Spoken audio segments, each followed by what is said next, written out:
Welcome back to the fourth and final segment of the 500th show of Go Gaddis Real Estate Radio right here on AM 920. Yeah, you heard that right. This is show number 500, and that's just since we started doing the show in this format. Ever since Alfie Romero, who is our trusted technical producer, and Ann Daniels started working on the show and helping with the show. We did about 110 or 100, I think it was maybe 113 shows prior to that, because I was on News Talk 1160 for a couple of years. Then I went to 640 WGST.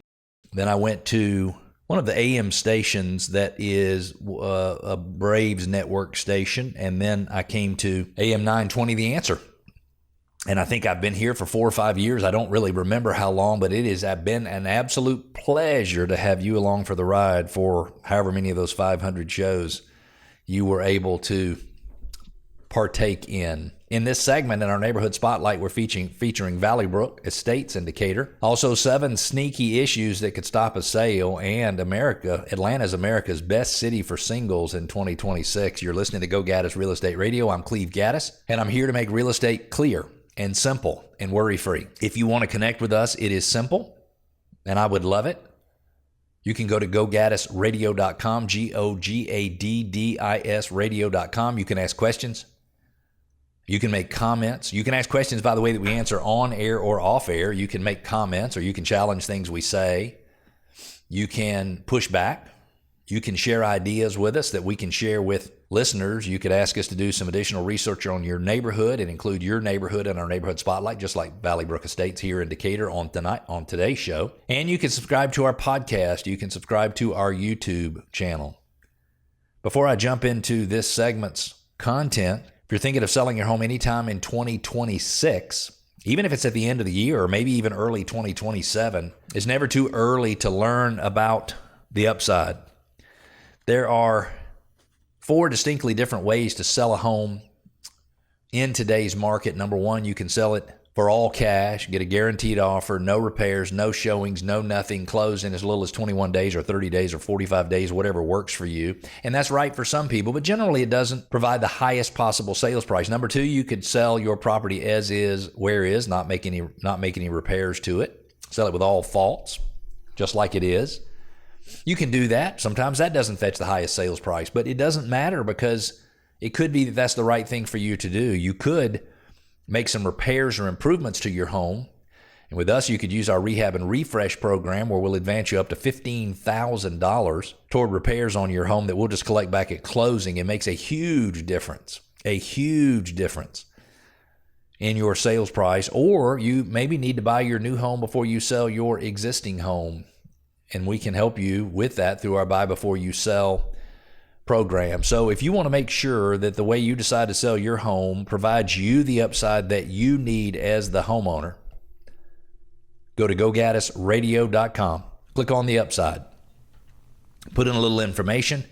We'll reach out to you and I will review your situation with you personally. Myself, I'll give you all the numbers in black and white. Let's jump into our Neighborhood Spotlight. This week we are featuring Valley Brook Estates. If you're going north on I-285 to exit 40, you turn left on Church Street. You turn right onto Glendale Road, then left onto East Ponce de Leon Avenue, right onto McClendon, and the neighborhood is on the left. So it is very, very near the intersection of 285 and 78, just inside of 285. Not outside of 285, just inside of 285. Again, it's nestled in the heart of Decatur, just minutes from the CDC, Emory University, and the Decatur Square. Valley Brook Estates has really a lot to offer. Residents like the large lots, the mature trees, good access to I-285 and Highway 78. The neighborhood does not have its own swim and tennis club, but optional memberships at the Linmore Woods Swim and Tennis Club are available nearby. The future Live Play Town Center, Lulah Hills, site of the now demolished North DeKalb Mall, will be less than 10 minutes away. A path foundation trail will link to the center of Emory University. Path 400 and the Path Foundation were featured in a show several weeks back, 10 weeks back. I think it was in show 490 for those of you who want to go look up the podcast. 15 minutes to Fernbank Science Center. I haven't been there in years, and I used to love that as a kid. 15 minutes to the Decatur Square. I used to go to a restaurant with my grandmother, my Meemaw, who lived in Phillips Presbyterian Towers right on the Decatur Square, and we would go to the Square table in the Square and eat. It's also 15 minutes from Glen Creek Nature Preserve, 20 minutes to Stone Mountain Park, which is 3,200 acres preserved natural land, oak and hickory forest, lakes, streams, and waterfalls. And then the center of all of that is the spectacular mountain itself, one of three, a monolith in the metro Atlanta area. The other two are Arabia Mountain and Panola Mountain. The mountain has an elevation of 1,600 feet. And when summited, you can see the Atlanta skyline, the Appalachian Mountains, all of that kind of stuff. Let's take a look at what's happened in the neighborhood in terms of sales over the last few years. In 2023, there were 14 homes sold. There's 245 homes-ish in the neighborhood. They took 15 days, those 14 homes that sold in 2023, and the average sales price was $364,000. In 2024, there were 12 homes that sold. They took an average of 40 days from listing to contract, and the average sales price was $391,650. So it went up about $25,000, $26,000. In 2025, only 6 homes sold. They took an average of 21 days, and the sales price dropped $8,000 to $383,333. If we look back to find our low price in 2012, so at the very end of the recession that lasted from 2008 to 2012, really 2007 to 2013, but prices started recovering in many areas in Atlanta in 2012, and this neighborhood has started recovering more like 2013. But the average sales price, and listen to this, in the neighborhood was $92,786 back in 2012. If we compare that to the sales price in 2025 of $383,000, the 245 homeowners in that neighborhood have increased their equity to the tune of $73.2 million. $73.2 million. Currently, there are 3 homes available for sale. The average list price is $421,000. The prices range from $399,000 up to $439,000, which means there's 6 months worth of inventory. If you have less than 4 months worth of inventory, seller's market. 4 and 5 months worth of inventory, balanced market. 6 months, 5 months, or more than 5 months worth of inventory, it is a buyer's market. So that neighborhood is at the low end of a buyer's market, meaning if you're looking for a home in that area, it might be a good idea to put the 3 homes that are available for sale in the neighborhood right now on the list, because you might be the only one who is looking at them. What are the things that you as a home buyer need to be aware of when you're buying a home that could potentially derail a deal? Well, here's my list. And that is number 1, unpermitted work or do-it-yourself fixes. Renovations or additions made without required local building permits can lead to code violations, fines, expensive modifications. To bring the property up to code, unprofessional handyman work can also hide underlying issues. Second is sewer line and plumbing health. General home inspections may not cover the sewer line's condition. Getting a specialist to perform a sewer scope can identify issues like clogs and cracks and tree roots and intrusion and all of that, which can be expensive to repair.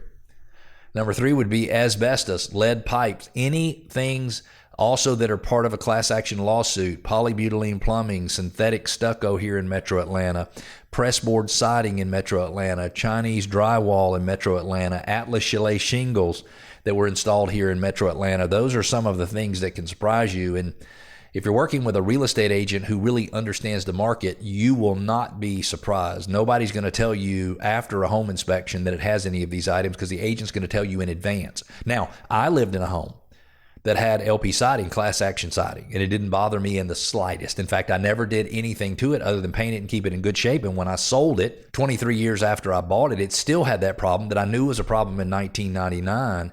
But the buyer was willing to move forward. Now, I did have a couple places on the house where I actually had it replaced with hardy plank, but I didn't replace it on the entire house.